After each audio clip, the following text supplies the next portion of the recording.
Now, to close out HITEC 2022, we have a panel of technology executives who together have seen it all in the industry. And now they are ready to share their firsthand observations and real-world experiences with all of us.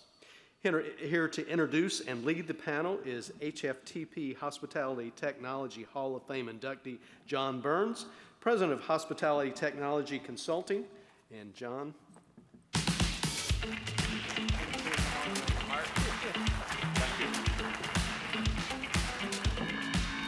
Mark, thank you very much. Ladies and gentlemen, good afternoon. Glad you're here. You're here for what will be a really good conversation.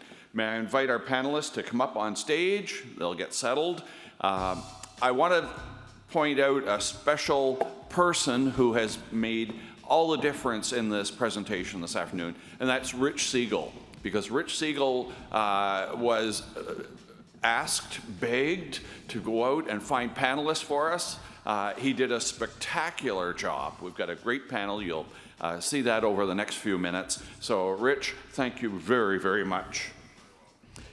We were going to be 5 panelists. We had a CIO named Kristen Gassick who was going to join us from Sedona. Sadly, she had a personal matter that required her to change her plans and not attend. But there will be no slack to make up. We have 4 spectacular panelists with us today, and I will ask them to raise their hand. You'll recognize them already, but we have Flor Bleeker, who is CTO of Accor. Flor, welcome. Mike Rawson, who is CIO of Citizen M. Mike, good to see you. Michael Schubach, CIO of Millennium Technology Group and Rawson Hotels and Resorts. Michael, there, excellent. And last, a comeback from last year, and we're very happy about that, Scott Strickland, CIO, Wyndham Hotels and Resorts. So, ladies and gentlemen, our panelists.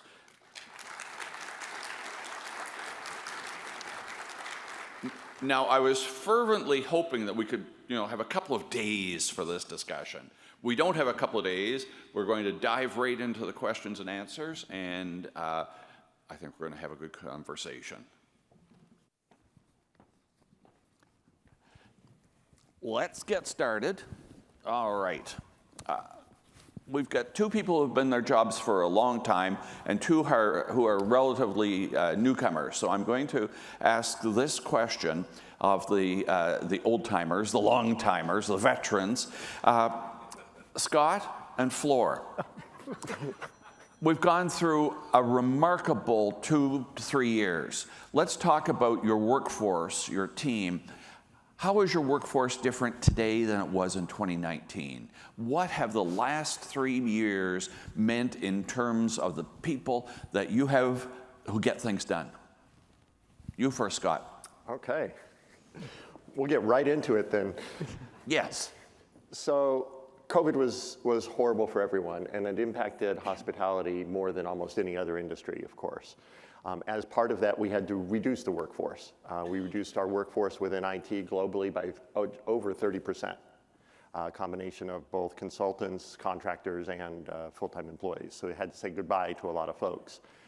As we came out of COVID and we talked about retooling, what do we want to be? Where are we headed? Mm-hmm. We were also completing substantially a lot of our cloud journey. So what this allowed us to do is to take folks that were in the organization, maybe database administrators, people who ran our data centers and the like, and change their roles to be more property technology focused. So as we came out of the pandemic, we changed our workforce to say, where are we headed? What's important to our franchisees? What's important to our guests? And retooled ourselves accordingly. We haven't staffed back up. We are not, I didn't get a blank check to go out and hire my 30% back. I did hire some in very select roles and in select markets, as we looked at where strategically we were headed. So you paused and said, we need to stop and rethink, and reshape our team for the future. During the pandemic, we continued to deliver projects. Mm-hmm. We pivoted in terms of the type of projects, so we weren't focused on internal projects, we are focused on external. So for example, we had an ERP implementation and change that we paused, and instead we doubled down on our mobile device and contactless. So we had a release of our mobile app during the pandemic. We had a Salesforce.com release during the pandemic because that's what was important to our franchisees and our guests as opposed to focusing internally. All right. Flora, same question to you. How does the team in 2022 look different from 2019? Yeah, so for us it was a little bit different because we're primarily based in Europe. And in Europe, it's not so easy to flex your workforce. And that caught up with us because while our revenues dropped, our cost kind of remained stagnant because it was very unflexible. And we've learned from that. So we have also changed our sourcing mix. It just takes a little bit longer because of where we are. And with changing the sourcing mix means that we're now looking at the piece of work that we have and really decide what is the best way to get this done. And it's not always by full-time employees that sit in the office with us. Sometimes it may be offshoring or outsourcing or just working with a partner to get things done. What we found was that technology-wise, we were quite ready for this pandemic. Nothing really changed. Everybody was happily working remotely from one day to the other. But what was very hard was to motivate that new team that was sitting suddenly not together anymore. And, maybe that's also a little bit different in Europe. We rely a lot on informal communications, a lot of social interactions to get things done. And suddenly that was not there anymore. So we made a huge effort in putting that back, but in a virtual format. So we started all hands meetings, for example. We do a mood survey every week to see how everybody's feeling about work, and then we play to that. We do a focus group on specific issues to make sure that everybody still stays informed. The problem that we have today is now that business is back and we need more people to do the job. And they're not easy to find because we're competing with big tech and startups on the other side. So those are both very attractive to tech people, but we're kind of in the middle. So we're struggling with that right now. You mentioned something interesting, and that was a mood survey. Yeah. Okay. I can remember working in organizations and your mood, I don't care, just get the job done. So once a week you were going out and saying, how are you feeling? Yeah, so actually I wanted to do it every day. When you walk out of an Uber car or you rate the ride, I wanted to do that for rating the workday. But our HR and comms people didn't like that because too much work for them. So we compromised on once a week. So once a week, every Wednesday, you get those star ratings like, how was your week?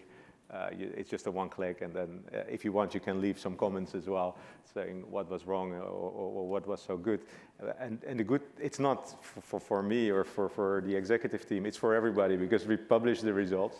And it's not anonymous, so everything is free for all, and it helps with the transparency. So everybody in the organization globally has access to that and sees what is going well and what is not going well, but more importantly, what can they do themselves to actually increase that mood. So did it change behavior? If you saw a downward trend, you say, what do we do differently? No, for sure. So engagement, I think, is super important because we have this global team now often working remotely. It's easy to wander off in other directions. You need to stay engaged with what you're doing, engaged with your colleagues, engaged with the mission of what we're here to do.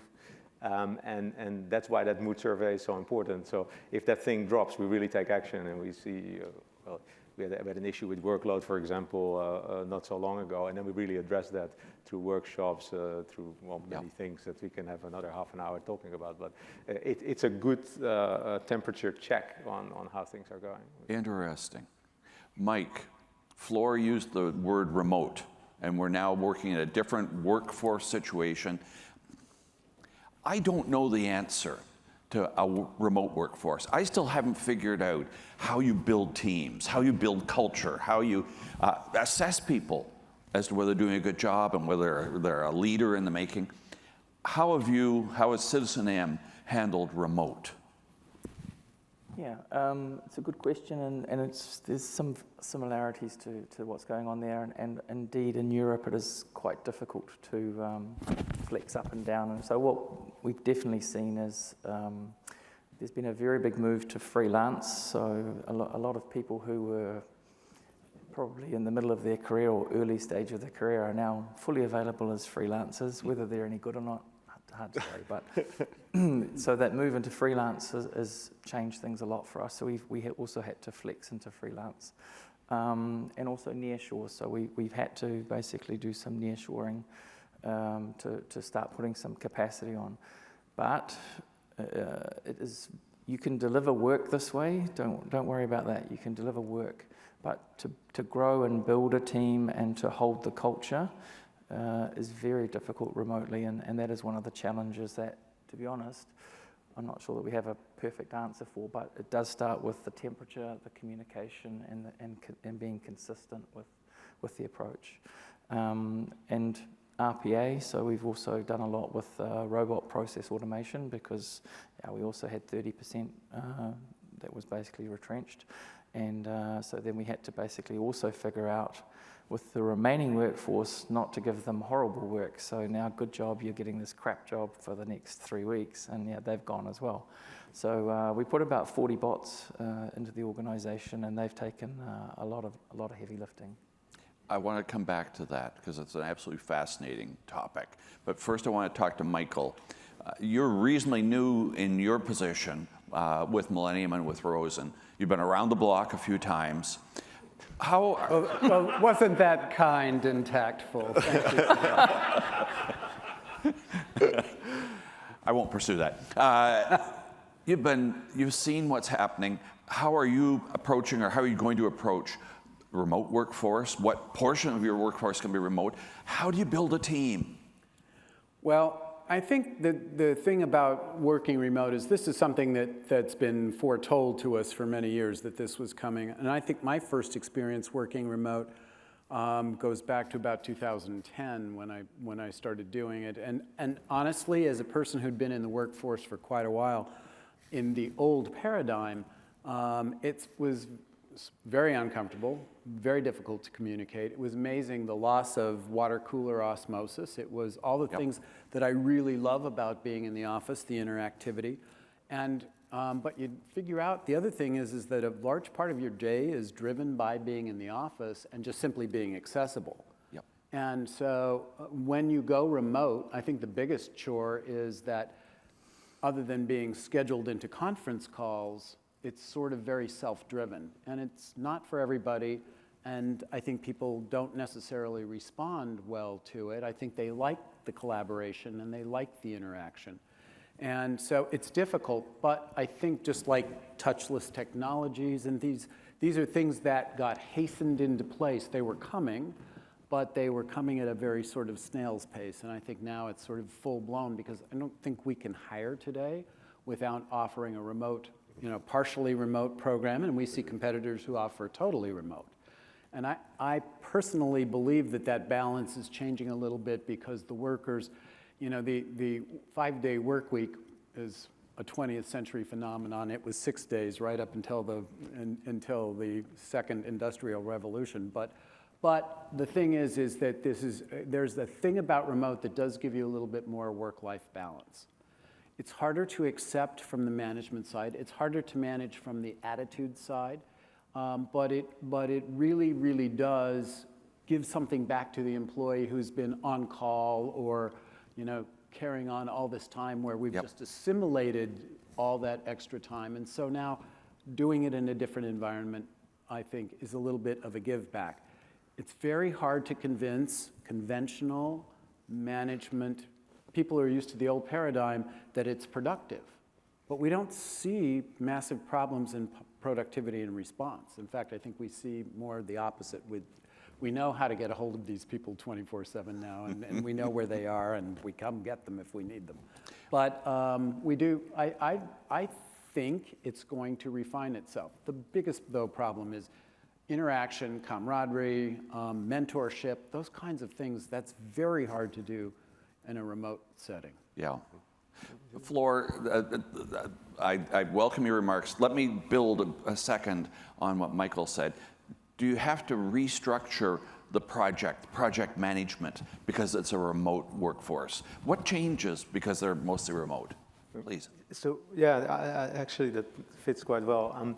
I think the biggest problem for us was to go from a time-based management system to a performance-based management system. So before you sit in the office for 8 hours, and that was easy to measure. If you were not there, you were not there. Yep. Now it's more outcome-based, and that is also to deliver projects. And actually it works much better because we adopted a system of OKR, so objectives and key results, where we look every 3 months what needs to be done for the next 3 months. And we follow up rigorously with those objectives during that period. And that keeps focus, and it also keeps the focus on the result and not just on being there. The other advantage is that it is completely transparent, so it's published, everybody can see everybody else's, and they can see how it links. So everybody that comes to the office, whichever layer, region, knows whatever he or she is doing that day, how that contributes to the global strategy, and that helps very much. That is accelerated because of remote, but it is a really good practice to have. I like that. Interesting. Okay, Scott, I was reading one of the countless press releases that comes across my desk, and this one related to a recent hotel investment conference and a speech by your boss, Jeff Bellotti, and he said that his chief information officer's department gets more capital than any other department in the company. He said, There's my department in the background, all cheering. So. You see very few of us up here right now buying brands or buying real estate. Investing in technology or investing in our apps, I don't think we're holding back on that at all. So how has life changed now that you have infinite funds? So Jeff has always been a huge supporter of IT, which has been really good and very, very helpful for us because we're a strategic pillar. Why would you come into the Wyndham brand? You come into the Wyndham brand because of our marketing, our loyalty, and our IT stack. And that's one of our differentiators to our franchisees.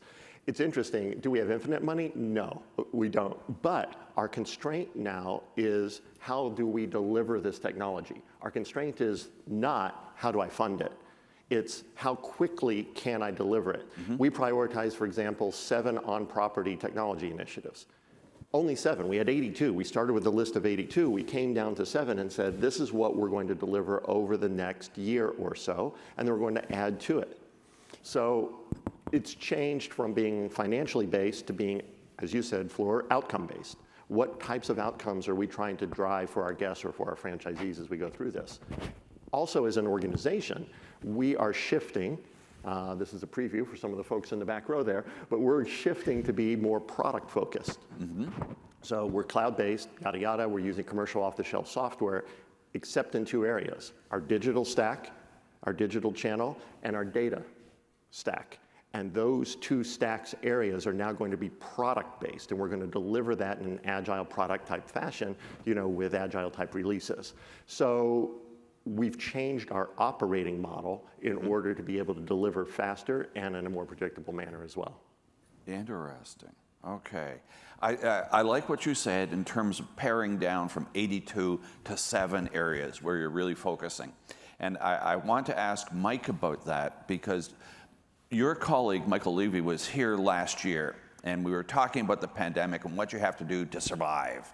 And rather than our relatively fortunate situation now where we're coming out of it, we were heavily into it. And my question to him was, what have you learned? And he responded, one of the things we learned is I need to say no more often. I just can't do everything. And here it would appear that Scott heard that lesson and has been really focusing on what matters. Is this apparent within Citizen M and as Citizen M IT at this point, saying no, really focusing on key issues? Yeah, so I think tech's everywhere these days, so you're not going to be able to do much without tech. So that's a pretty standard piece of kit for everyone these days. And the reality is that prioritizing your backlog or your projects, whatever you've got, it's not easy in hospitality because I see everyone's always up for, let's do it now, and it's urgent, and we want to do that.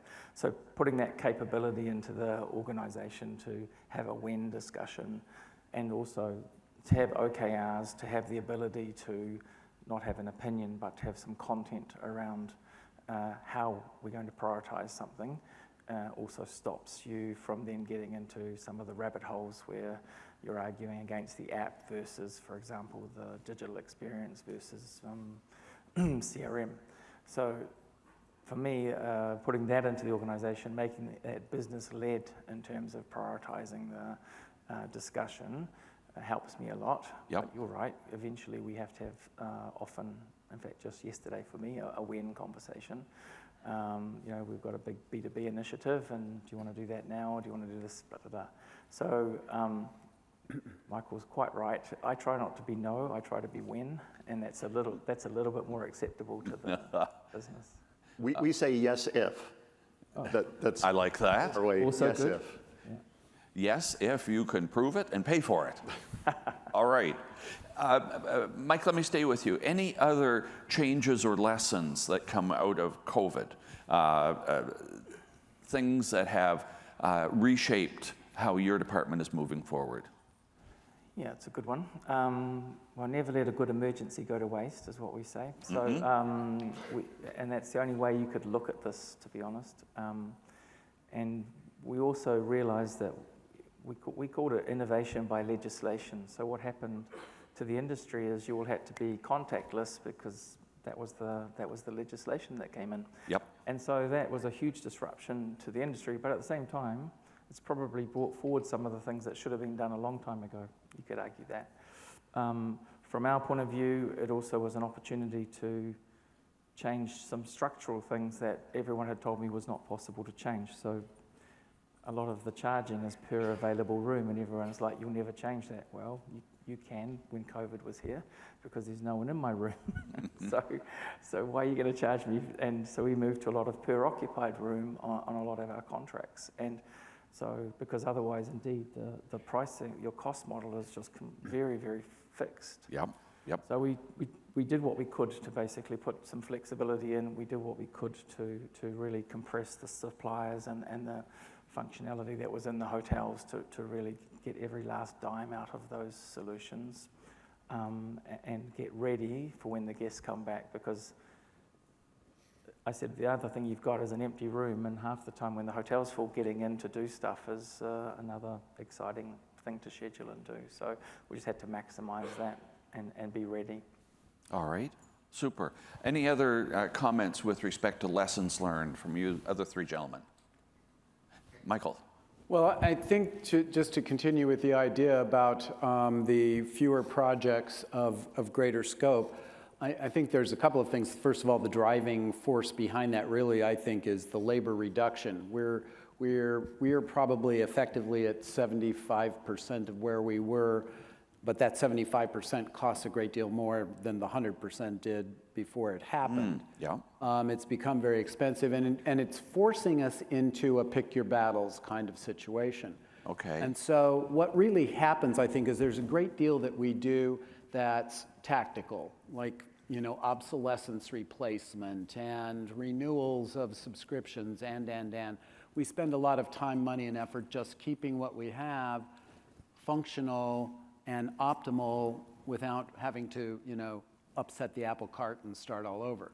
So therefore, where we apply that additional money, we have to be very, very selective about it, and it becomes very strategic. And so the big stuff now, the decision making, will we do this or will we do that, Yep. really drives the business into a very specific direction where you have to really say, who are we talking to? What constituency are we addressing? What result are we going to put into place? And therefore, what are we going to do? What's urgent? What's optional? And we find ourselves spending a great deal of time bleeding out in the unnecessary that we would have considered in leaner more prosperous times, we now have to look at what is strategic and what's going to move the needle. And if it's not going to move the needle, we're not going to do it. So a sharper focused, a more disciplined approach? Correct. Okay, fascinating. All right, I want to move just slightly and talk about how the new world has changed what we're producing. And here I want to talk to Flor. Your boss, Sebastian Bazin, recently said, leisure travel is our bread and butter. Okay, and we know that. We've seen that the leisure travelers and the leisure-focused properties are getting the business. The world has changed. All right, how have you adjusted technology within Accor to handle leisure travelers? Have you done anything? Have you refocused just mindset, or have you had to adjust technology? What's happened? Well, first of all, I always get a bit scared when someone says, your boss just said on a conference, and then it normally comes down to us needing to do a lot of work after that to Scott make it happen. feels the same way. Yeah. He has a lot of good ideas. No, of course, leisure was our savior during the rebound of the pandemic, especially because business didn't pick up yet in Europe and in Asia, where most of our business is, and leisure did, and we're very grateful for that. At the moment, we see also business coming back, so we have a lot of this bleisure where people stick on a weekend to their business trip or combine a business trip with some vacation. Where we see that especially is in the lifestyle category. So the lifestyle is doing super well, where we can demand very, very high room rates, and the occupancies are super high. Because exactly that is happening. So what we do in technology to support that is working on our CRM and do that a little bit different than what we've done in the past, where we've been always very good to build a journey for our customers online, on the websites, on the app, and we can customize that. But we've never been great at doing that when they come through the door in a hotel. So the trick now is to take that CRM and whatever we learn online and offline and use that in the service delivery of our hotels. And we're doing that enabled by systems. It's a long journey, but I think it will be the future, especially for those luxury and the lifestyle brands where the personalization is so important. It is tough, that last foot or last inch of actually knowing the customer, the guest, and saying the right thing, offering the right product. It is tough. And these leisure travelers have expectations that are very tough. You know, I'm here, I'm paying a lot of money, do something. Recognize me, please me. Yeah. Scott, are you adjusting your systems in any way to try to recognize and reward? Yes, we are. So a good example of changing guest expectations, you know, as we were coming out of the pandemic, people were okay not having the breakfast buffet. And then suddenly, when they were paying more, they wanted the breakfast buffet back. Yep. And on the technology side, similar sort of things were happening for us. So we just launched a new revenue management system. So this revenue management system will look at competitor rates, it adjusts up to 5 times a day. It looks on a much more dynamic basis than our prior systems did because the changes are occurring so much more quickly. So example A. Example B, we just had a new version of our mobile app launch that has road trip planner, is what we call it, in it. And it lets you set up a road trip, you know, between point A and point B, and then of course it suggests our hotels on the way and points of interest. But it's capturing that leisure travel and expectation because people are out there and they're traveling again. And our demographic, we have 23 brands, but the majority of our brands are in that economy segment. And we're right off the interstate, and so that's allowed us, again, to capture more of that market. But you've been sensitive to the changing marketplace and you've acted. Absolutely. And by putting, for example, the revenue management system and making it available for our franchisees, if they can earn a little bit more on those rooms, you know, and it may, you were mentioning, oh yeah, we can charge a lot. Yes, and it's pretty amazing in some cases how much you actually can charge, and these systems will help them through that. Okay, good. All right, moving ahead, I want to talk about a couple of operational things. I'm going to switch to Mike now. Data privacy. So you're working globally. I still remember when Citizen M was a single property at Schiphol Airport. You're bigger than that now, and you've got lots of growth. How do you, and I know you don't do this by yourself, but how do you control data privacy? Make sure that you understand what you have to do and that you're doing it. Yeah, it's a good one, and you're right. We're across a number of regions and a number of hotels. I realise now, especially after the conference, we're in a somewhat luxurious position because actually we're a developer, an owner, and an occupier, and we own 90% of our properties, and therefore resistance is futile. You're going to get the solution I want you to have. So, and I love that. So, what we find for whatever it is that's coming into that central model as part of certainly as part of the assessment, the requirements, and how it's going to fit. We know that California has special privacy, so we understand that if you think about your core privacy, just call it GDPR, there's a lot of extended privacy that happens in states and happens in other areas. So that is all part of our, it's built in our process to basically understand the privacy elements of what's going on. And then we have, if we need to, we will engage externals, Accenture, for example, and we'll get an actual written assessment of it. So we take it really seriously. So at this point, security and privacy for me are actually all under the same umbrella. I don't treat it any differently because there's so much convergence, and there's also so much risk now sitting. You see some of the fines; they get your attention. Absolutely, and it's quite right because you've got everyone's trust, and you have to look after it. I'm going to talk about security in a second. Let me look to Scott. Any comments from you with respect to trying to keep up with all the mandates, all the requirements with respect to privacy? How do you do it? We try to solve for the highest common denominator. Okay. So for example, GDPR, and we said, okay, we're going to solve for GDPR globally. We're not just going to do this in Europe. And then CCPA comes in from California. Well, okay, it's basically a subset of GDPR, so we've solved for that. Okay. And that's, as we look forward, that's how we're trying to address it.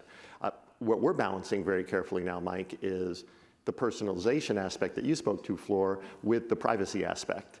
And how do you do that and not cross the creepy line when you're interacting, with a guest? But there is a creepy line in there somewhere. And so identifying where that is and still giving them that good interaction is one of our newest challenges. The creepy factor. Yes. All right, good. Thank you for that. I appreciate Can I that. make one remark on actually? Yes, I have a absolutely. request for the vendors in the room here, because we rely a lot on you for this compliance. And unfortunately, you're not always on the ball. And it's really, really key that you do that for us. You sell us a system in a certain country. We assume that you know what the regulation of that country is from taxes, privacy, anything perspective. Please don't sell a system in a country that you have no clue. That's kind of, I think that's entirely fair. In a second, Michael. I just want to drill down on floors for a second. We are looking in the hotel business, I think, more and more to partnerships with vendors. Less vendor, more partner. And implied, inherent in that is we expect you to be really up to date, to be really well informed, and to help me. I'm trusting you, and we really need that competence and the complete service from them. Michael. Well, I would just like to say of those couple of times that you mentioned that I went around the block, I was, in fact, going around the block with a supplier. And so I used to work in this area for, fairly deeply. And it is a very difficult thing to keep up with national and international compliance, jurisdiction, taxation changes, all those things. It takes... you can go into a country and know all of it and get it in very well and so forth, but finding out about a tax change in Saudi Arabia before it actually takes place is something of a trick. It's very difficult to do, and it takes a huge team to do that. And there aren't good resources for it. There aren't good places to go. And we've suggested, back in the vendor days, that HFTP be more participatory in or helpful with some of those global requirements, because it's hard to get a hold of that information and reliably and on a timely basis.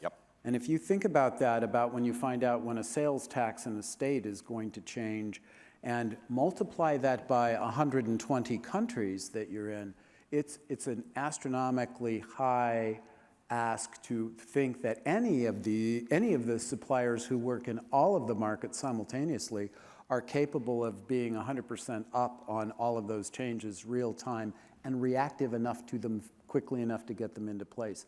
We have more emergencies. We had more emergencies in areas where there were sudden changes to taxation law that we found out almost too late to even begin to react to. And that was a daily occurrence. I can give you a great example. I work in Paris and I live in Dubai.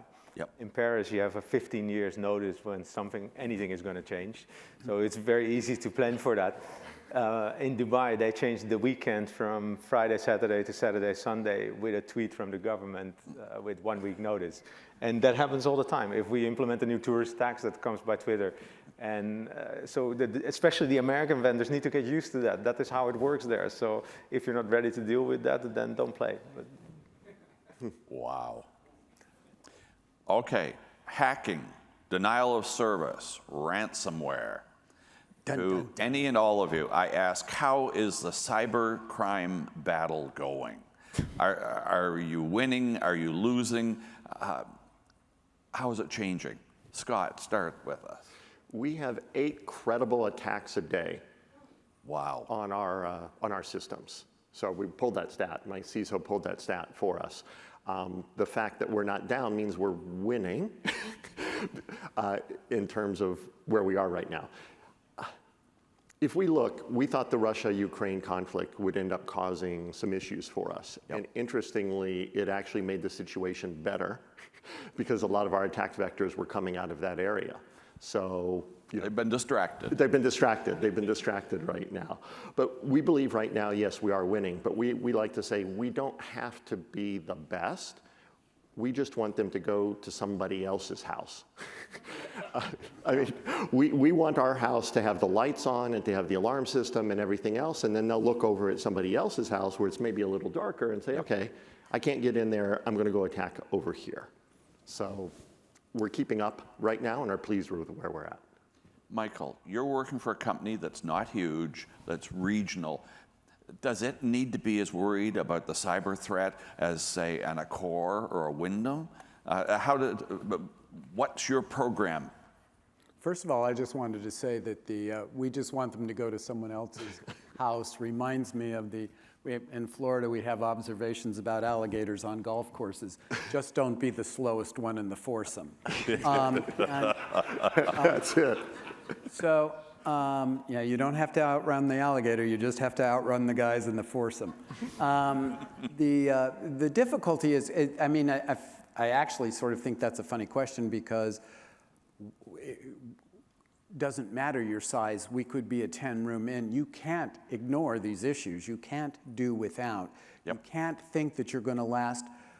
We've taken down ports to see how long it takes to see if they're going to be tacked externally. It's measured in seconds. You know, we open them up and publicly expose them and then monitor. It's seconds. It's constant. It's always going on. It's happening continuously. So yeah, those concerns here, I don't think volume matters. I think we all have the same concerns. I think you can't credibly be doing this job and fighting to get this. But I also do want to say that I think the largest attack vector is the individual user. And they come after, well, let's not call them non-professional users, let's say mostly idiots. They come after the idiots who share credentials, who follow phishing events, so you're as good as you are at training and supervising and watching the people at the lowest level who have the least understanding of the issue and the ramification of not following the program. And that's really tough to do, really, really tough, because hotels are vastly non-professional data and users. They're entry-level. Most computers in hotels are aimed at entry-level people. Yep. And those are the ones who just don't see what the big deal is. Flor, you're trying to educate that global workforce who is there on the front line and keep them from opening the wrong attachment, replying to the wrong email. How's it going? How do you do it? Is it working? Well, so obviously cybersecurity is a super high priority for us, like I guess it's for everybody else in any industry today. I'm also not going to diverge all our strategies when it comes to security. But one thing that we changed also during the pandemic, and that goes a little bit hand in hand with the move to cloud, is to go from a perimeter security strategy to a zero trust security strategy, where we try to protect the assets that matter to us and centralize them in the cloud, and that it really doesn't matter who accesses it, whether it is internal, external, whatever device, but that security takes place on the asset itself. And that helps us a lot to protect those things that really matter to us. It's a lot smaller perimeter that you need to secure as opposed to all the endpoints worldwide. All right. And you can focus on that much better. We have a great security team, and we work with great security partners, some of them here in the room. And I'm quite comfortable with that. Yeah. All right. All right. Quite a change rather than having to educate and monitor thousands of hands. Yeah. All right. And remote working adds to that problem too. And someone was saying at the conference, there was a lot of pressure at the start of the pandemic. We've been tight on security, and suddenly everybody needed a computer at home and just relax everything for a while. Scary. Yeah. All right. Mike, let me talk about your relationship with vendors. Someone was saying in one of the recent sessions here at this conference that a hotel needs to maintain 50 different systems on property. And between property and corporate, it's at least double that number. Maintaining relationships with all of those vendors is very difficult. Are you trying to reduce the number of vendors that you're using? Are you trying to centralize or reconfigure your vendor relationships so that there are fewer and more manageable numbers? How are you approaching vendor relationships? Yep, so conceptually we have, for me, we have core, common, and dedicated. So core, for example, if every hotel has a kiosk in it, that's a core partner, and so I distinguish that to say they're actually a core partner. And what's the difference? Yeah, the difference is that you're inside the tent with us, you understand our roadmap, you understand where the hotels are coming and when. We bring you very closely into the mix. And then for the next level out is where we have solutions that run in more than one hotel, but not all hotels, passport readers or whatever it is. So they're common, so they're basically in the next ring. Okay. And finally, you have your dedicated, and for me, it's some strange parking system in Rotterdam that I hate, which we'll never ever use again. And those are dedicated, and I spend all my time compressing the core, and basically every year the core partners who do well get more business, and the core partners who don't do so well get less business, and occasionally we compress that core down and lose some core partners out. And so the whole time, because why? Well, because your whole landscape is what you're dragging around otherwise. So every time you make a change, you have to test that stupid parking system in Rotterdam because it just slows you down and it's just basically debt. So yeah, we have a very strong mandate about basically getting the core partners in as close as possible, and yeah, we have 12, maybe 14. So you have a program. Scott, what about you? Are you trying to reduce, to streamline, or what's your approach to vendor management? Right, so there's two factors that play in there. Yep. One, at Wyndham, we've been purposely consolidating systems. So from 8 central reservation systems to 1. So by definition, you're going to have fewer vendors in that way, from 12, 15 PMS systems globally to 2.5 is where we're at now. So you're going to lose some vendors there. Secondly, when we look at our stack, I like the way you were describing core, we have something called CHAOS, Critical Hotel Availability Operating Systems. And if you're in that stack, whether it's website, subscription channel, credit card, PMS. If you're in that stack, then you're a critical vendor to us, and you're going to have different SLAs than if you're out of that stack, because that is our quote-unquote core business. You know, we need to be able to take a reservation, check people in and out, and then process payment. And I'm going to have very, very different expectations of you as a vendor partner if you're part of that. So we have QBRs, quarterly business reviews with them. We share with them our roadmap. We influence their roadmap and are a lot more simpatico. Okay. I like that. Chaos, yes. Just following on that idea of systems and vendors and what they're offering, I'm wondering about the systems that we're putting in front of our new employees and how acceptable they are. The kids that are working the front desk live on a mobile phone, a smartphone, and we're asking them to use systems that may be older than they are. As you're thinking about vendors and systems, how important is the user interface, the user exchange now as a priority in selecting a system? Its acceptability to Gen X, Gen Y, Gen COVID. Floor. Okay. So yeah, we're not very good at that, and I don't think we're the only one. But part of our strategy is something we call tech for teams. And that's going to do exactly that. We have a problem attracting people to the industry, not just in tech, but in every discipline. Yep. And those that we attract often want to work like in sort of a gig mode. So they might work 2 days a week, or they come in only in the summer. So we need to be able to have systems that allow this rapid onboarding and offboarding and not much training when they go on. So that new organization, Tech for Teams, is going to look after that. We've been great, as I said, in defining user journeys and creating user journeys online for our customers. Even in the hotels, we can create experiences, but we've never really thought about the same thing for our employees. So I think it's absolutely key. We're definitely not there yet, but we're going to combine all the functional systems like finance, HR, PMS, with the collaboration platforms, the Office 365s of this world. Put them together in an easy-to-use format with real UX designers that decide how it's going to look. And then we're going to apply RPA on top of that to eliminate some of the difficult manual tasks that they're doing now in between systems. Okay, all right. I like that. I like the awareness.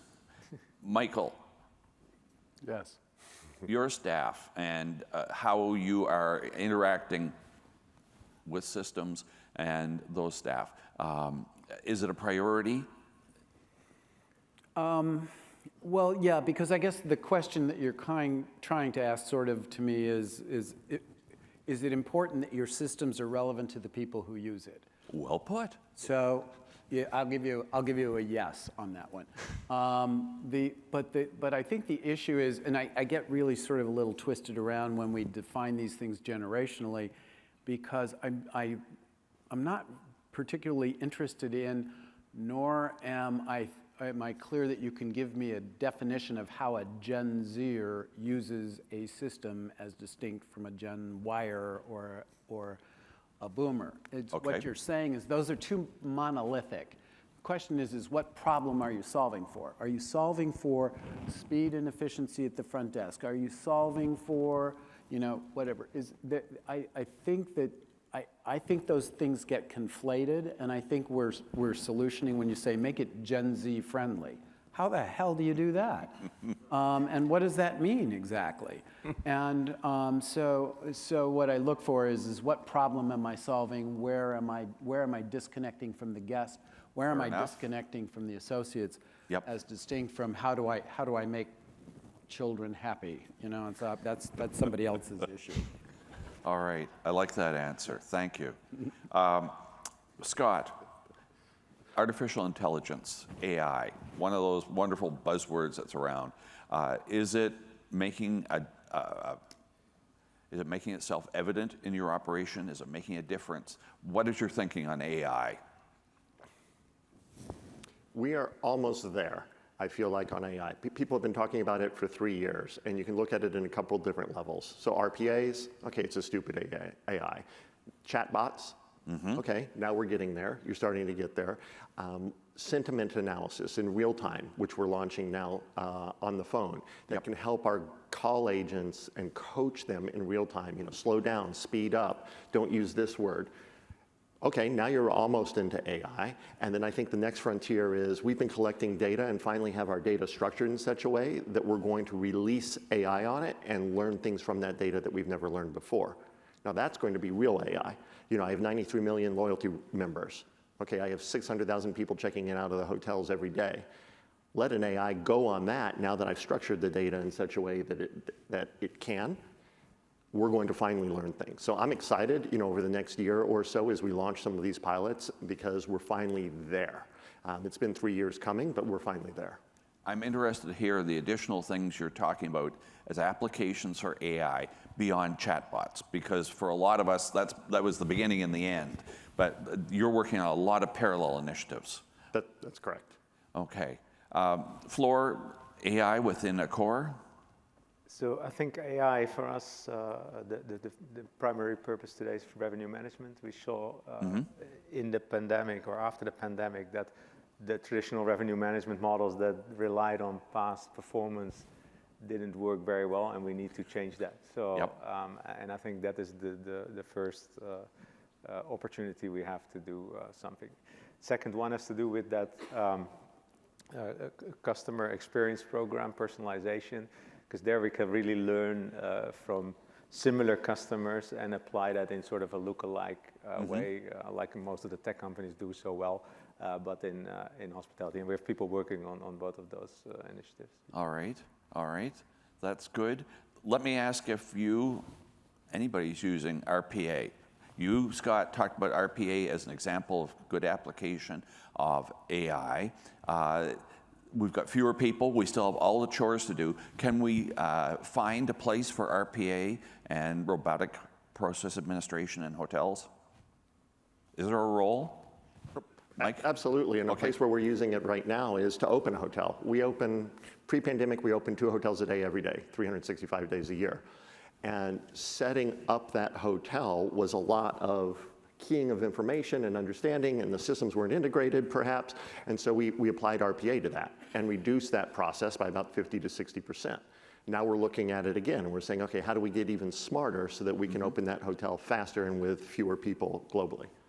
Nice. Mike, are you using RPA? Yeah, it was one of the first things I put in when I arrived. So probably we'd already had a pretty good experience with it at HITEC. We put it into finance, and I knew enough about it to be dangerous. And the fragmentation that you guys generally walk into in all of the tech stack, that's a very quick way to get through some of that fragmentation. It's not a long-term way, but it's a quick way.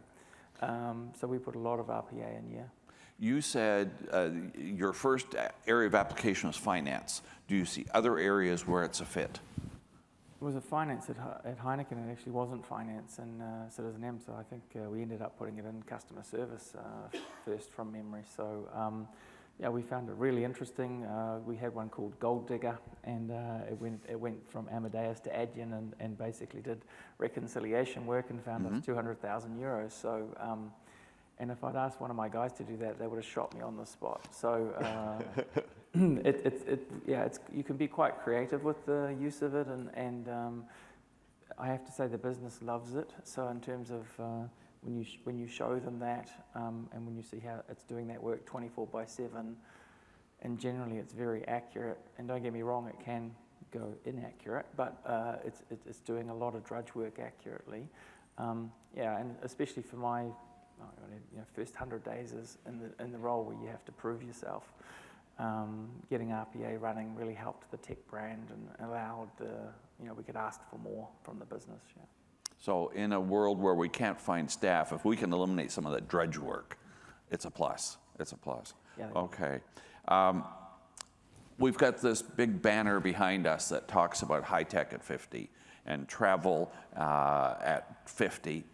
I'm curious about what you think we've achieved in terms of the travel experience and technology facilitating the travel experience. And Flora and I had a little bit of a conversation about this. So I'm going to ask you first, give us your thoughts on progress and maybe lack of progress. You want me to repeat the rant from earlier? Okay.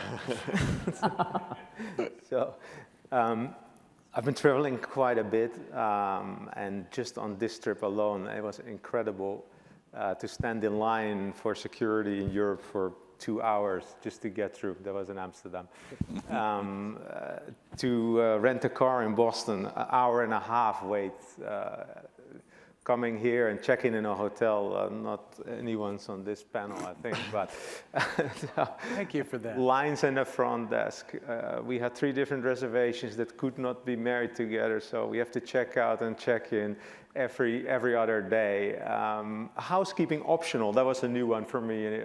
We don't do that in Europe yet, but you have to call if you want the housekeeping. We wanted to go to a restaurant yesterday, it was half empty. Still, we couldn't get a table because there were no servers to serve us. And then I was thinking about what Simon was saying in the opening keynote, and that's really stuck with me, where you had the family that saved up for 4 years to go to Disney for 1 week. Yep. And do we really want those people to stand in line half their time? And I really think we failed in some of the technology that we implemented, because it's no need. In any other industry, you don't have this anymore. But for us, we're still standing in line and having all this paperwork to do and these disconnected systems. So I don't want to be too depressing, and I'm blaming myself as well. I should have been able to do something about this. But we should be a little bit ashamed, I think, that after 50 years, we haven't managed to solve some of these basic things yet. And we all have good ideas, and I know there's thousands of solutions out there, but we don't seem to be able to get them in front of real customers. And I've experienced that firsthand, and I'm sure many of you did as well here. It's particularly evident these days, no question. Scott, your thoughts on what we've achieved and where the opportunities remain?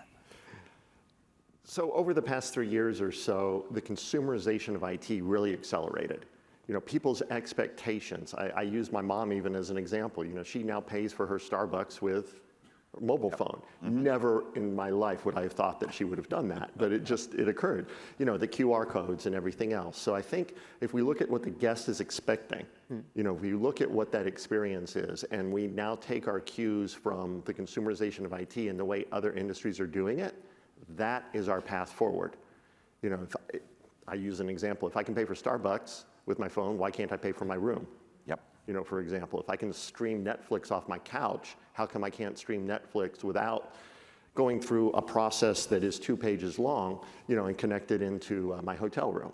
So I think if we use that as our barometer and as our North Star, then we are all going to be much better off. It also means, you know, you may not need monolithic, heavy technology stacks to make this work. You know, there's hundreds of vendors out there that are now offering this. Take a chance on a couple of them and see if you can solve some of these problems quicker and faster than you have in the past. All right. I think we can also lean on industry groups. You know, most of us here are members of HTNG and AHLA and the like, and we should hold ourselves accountable to work with vendors and establish some of these standards so that open APIs aren't just baloney. You know, that that's not bullshit, that they actually are open APIs, and we can all talk to each other, and we can deliver solutions faster for our guests, consumers, and franchisees. All right, I like that. Michael, what are you thinking in terms of progress and holes, gaps? Well, I mean, first of all, as you say, we point up here and we look at this. There's 50 years of coming to these presentations, and sometimes they feel remarkably similar across the many decades.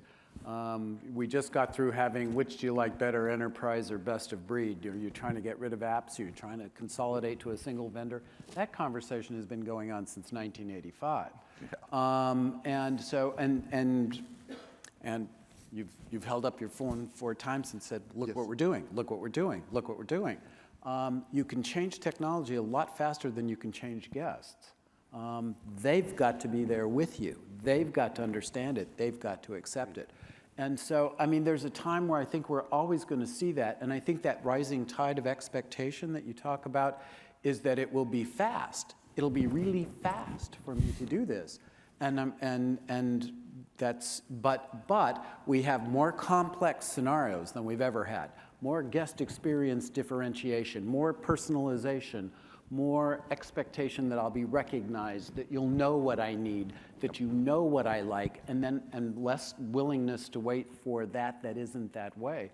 And that human factor that we're all very anxiously hoping AI will remove from this process is actually, I think, what makes this a successful industry. And I'm very slow to say we can fix all of this with applications. I think we have to fix it all with interaction and allow for it. Allow for the mother who's not going to use the application, who still likes coffee. You know, you can't just say, as much as I like the idea that we need a North Star, there can't be a singular path to the North Star. There have to be many paths, and they have to accommodate many different situations and kinds of travelers. So I think it has to be looked at all the way through as, I think the art of accommodation is accommodating people. And we have to figure out how to accommodate exceptions and how to accommodate non-technical users and how to just like we had to figure out how do you accommodate the disabled with the ADA Act or something like that. You've got to open it up and make it accessible to everybody. And that's a challenge. That's a big, huge challenge that we'll be discussing at the 100-year anniversary of HITEC. There's still work to be done. All right, last question in terms of winding up. I want to know from each of you what you're watching. A product or a category, something that has some interesting potential for us, something that's intriguing you, there could be something here. Let's start with you, Mike. What's caught your eye? Yeah, lots of things. And at the show, it's been interesting as well. But we are two things that are piquing our interest. We are having a good look and doing some proof of concepts with blockchain. We're using Hyperledger, and we're very interested in some of the features that could come from blockchain. And putting aside the crypto meltdown for a moment, the crypto may or may not make it, but blockchain will be here for a very long time. And the other one that we're very interested in is the 5G. I think we talk about it as private 5G. We think Wi-Fi has got a limited life left in it, and we think ultimately there'll be 5G, which you guys are already on. It's just that when you go into the hotel, you get a whole lot of friction to basically use something that's now less fast than the stuff that you just came off the street from. So those two for me are what we're playing with and trying to understand a bit and trying to understand how it fits. Okay, interesting. Blockchain and 5G. Floor, what's caught your attention? For us, Metaverse is very interesting, a bit of a buzz, but we're having a lot of fun having meetings in the Metaverse, doing like pre-stays of hotels in the Metaverse, and it's all very clunky, but you can see what it could be in the future, and if we're not stepping into it now, it will not be what it could be. So we're doing small things. All right. And we have great hopes for this technology. Fascinating. Michael, what are you watching? Well, when you asked that question initially, my answer was going to be the Gilded Age. But now that I understand what you're asking me, what I'm watching here, I'd like to change my answer. I think I've been fascinated with, and over the long haul, just as I got through what probably sounded like a Luddite rant, 2 minutes ago, is I really do like the interoperability, the aspect of the interoperability of guests and machines, and how AI can change that balance. If there is, I look to see what we're doing with real artificial intelligence, and there are times when I think we as an industry keep thinking that AI is a B2B, a business-to-business deliverable. I think it's a business-to-consumer deliverable, and I think it's the guests who are going to drive accommodation of what they're doing with AI for travel and tourism, and we're going to be the fulfillers. So I think the model is upside down to some degree. I would like to see how a guest, because I think that's what motivates all of us, is if the guest wants this, whatever this accommodation is that's being given to them through their AI apps, How do I get to be one of the providers that say, I interface with your AI app, come stay with me, I'll be able to take care of those things. I like And it. I think finding that ownership and then finding out how to be a provider who can react to that ownership is going to be a real big dynamic. I think right. it's the public that's going to drive the automation of the hotels. Good challenge, good perspective. Scott, last word is yours. What are you watching? So 2 things to build a little bit on what Michael said as well. The super app. The idea is, yes, you come in and you book an experience at a hotel, but you may also want a tour. You may want a pizza delivered, you know, and being able to bundle all of that as an experience is going to be absolutely critical. And so a mega app, a super app will be very important. And then secondly, something a little bit more tactical, but electric vehicle charging. EV charging, and us as hoteliers, do we offer that at our hotels? And if so, how do we reserve it? How do you set it up? Does it become part of a service you offer as part of the room, or do you monetize it separately? And you know, Or is we're it running buried in the resort fee? or is it buried in the resort fee, quote unquote? That's exactly. But it's a really interesting way and a nice new technology. And 80% of our hotels are within a mile of an interstate. So it becomes an obvious play. Good value add. Ladies and gentlemen, I hope you have found this session as informative and as interesting as I have. Some good insights. Please join me in thanking our panel.